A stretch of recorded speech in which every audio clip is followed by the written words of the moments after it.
Yo, what's up? My name is Patrouski, and as I'm sure many of you are aware, there is an upcoming change or an update within PokeMMO that's going to overhaul a lot of the encounters within the game right before Shiny War, which is going to change strategies, metas, and overall plans that every team is going to coordinate around. Now, what's may not know, it's really interesting, is that that update unfortunately got delayed.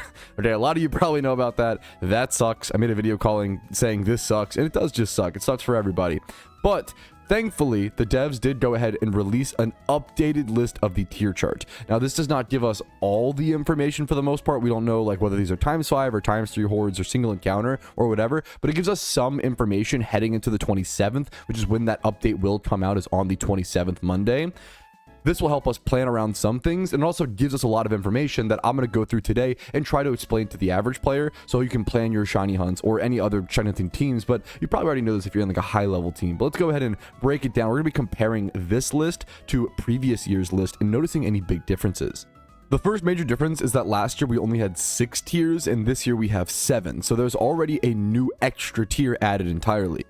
The higher number of tier, the lower quality of Pokemon or shiny on average, meaning it's easier to shiny hunt. So you have things like Abron, Aron, Baltoy, Bidoof. These are all kind of ×5 hordeable, but some of these are ×5 horde with Leppas versus things like Rattata, Sandshrew, Zubat, Psyduck. A lot of these are ×5 horde without Leppas. So already seeing kind of a distinction there is nice. I think tier 7 mostly represents ×5 horde hunts next to a PC, and then the next tier is ×5 horde hunts with Leppas.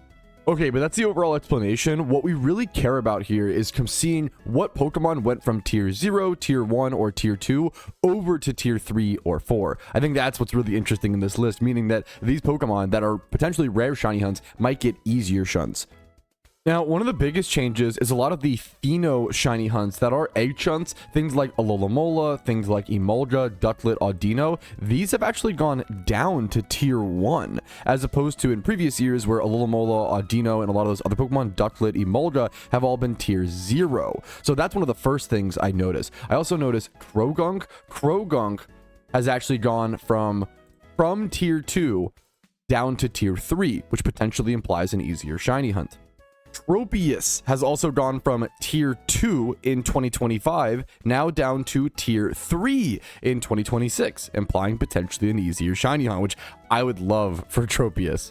That might imply a ×3 horde for Tropius, as that's what a lot of these Pokemon are. The same is true with Kecleon. Kecleon historically has been a single encounter shiny hunt, so potentially seeing that become a ×3 horde could be interesting. This is all just speculation. This list does not give us any guaranteed details. I am just kind of guesstimating based off of my 13 years of playing PokeMMO and obviously last year's tier chart and this year's. Most of the tier 0 seems to be the same, as opposed to, except for some things moving down to tier 1, and let's really go down that and actually go through point by point. A big one here is Combee. Combee actually moved up a tier, up to tier 1, where it was previously tier 2. Historically, Combee has been a single encounter shunt over at like Route 12. You could also get it via Honey Trees, I believe, but that's kind of interesting to see it go up a difficulty or a tier. That could just be a balancing change as opposed to it being indicative of any actual physical in-game change. Phoebus is also going from tier 1 in 2025 over to tier 2 within 2026, but I could see that just being a balancing change, so that one's tough to judge. Zorua is also going from tier 1 in 2025 to tier 2 in 2026. This might just be another balancing change as opposed to a physical in-game change, but I could be mistaken. This could imply some sort of single encounter, like more shuntable location, since it's next to things like Ponyard, but it's also next to things like Cranidos, Shieldon, all the like fossil Pokemon. You see Bagon up here though, and that's a 20% single encounter, which is definitely a lot easier than the current, which is still a very difficult shunt, but the current like Zorua shunt being as many phases as it is with ×3 hordes with Leppas. A big one people have asked about and have been super interested in is the Sentret shiny hunt, and Sentret has gone from being tier 3 in 2025 to tier 3 in 2026. So sorry to the Sentret fans, I don't know if there will be a change for you.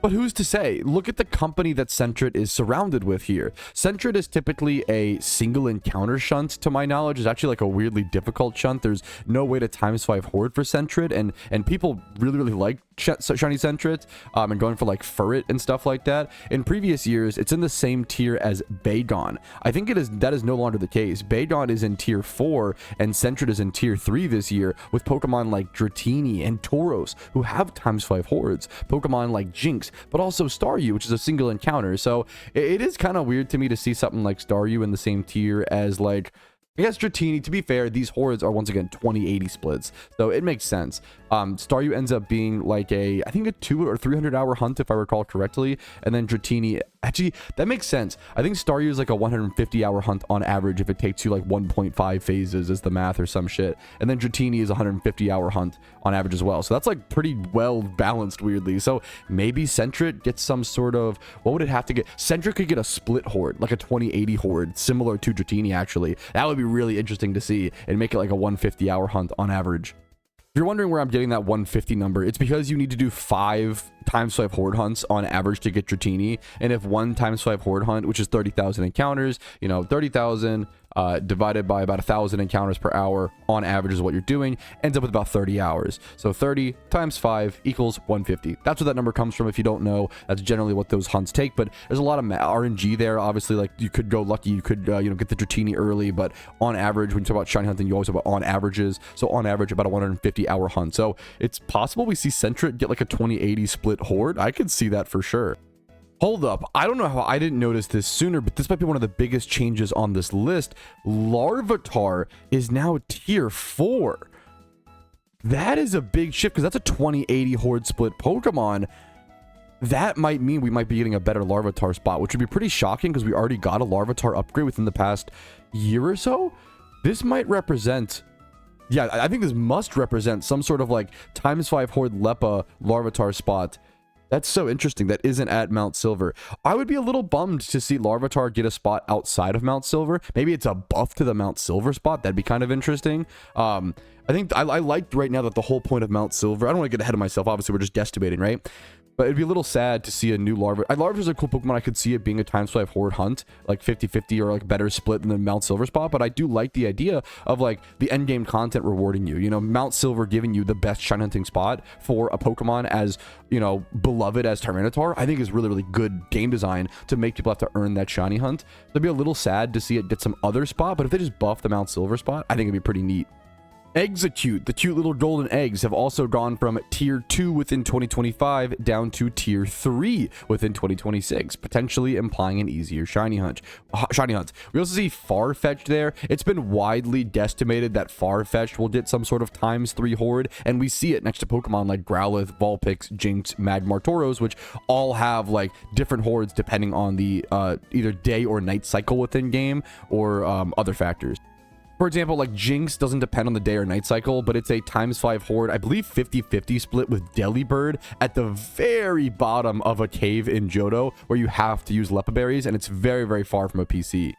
Speaking of Delibird, it makes a massive jump going from tier 5 in 2025. I don't know why this was ever tier 5. It's a pretty difficult shunt, down to tier 3 within 2026. That feels like a balancing change because I don't know why Delibird was only tier 5 to begin with.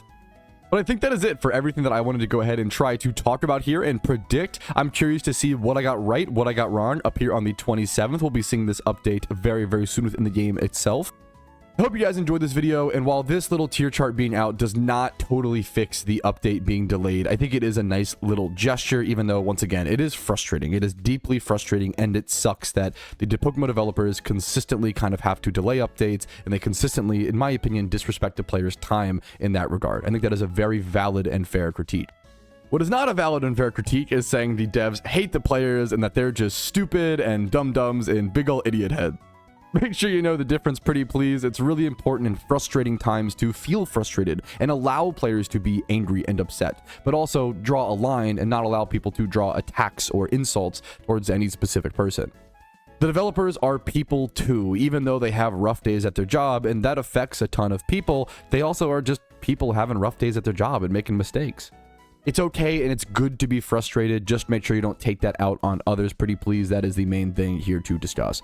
Thanks for listening. Thanks for watching. Like the video if you enjoyed it. Dislike if not. Subscribe to the channel for daily PokeMMO videos. Follow me on Twitch for streams, usually Monday through Thursday, but I'm actually taking a week off prior to Shiny War.